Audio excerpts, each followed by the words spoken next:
आजिकली समस्ते आम देखा जदि समस्ते अंटा पेन बर्तमान शिकार होना आजिकल कार्यशैली भेजाल खाइबा दुर्बल परिवेश ये सब गुड़ाए कारण रोचे आमर अंटा व्यथा हबार प्रकृत कारण कौन जान चलतु एक्सरसाइज न करवा हठात लय कर किसी गोटे ओजनिया जिनिस उठेदवा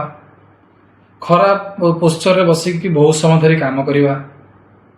किंबा पेटर मांसपेशी दुर्बल हवा ठीक पोस्चर मेंटेन न रखा मझे मझे एक्सरसाइज व्यायाम खेलकूदा किसी न करवा ये सब गुड़ाए कारण अच्छी अंटा व्यथा हवा तेणु अवहेला नक जदि आप अंटा व्यथा हो तुरंत ठीक करूँ।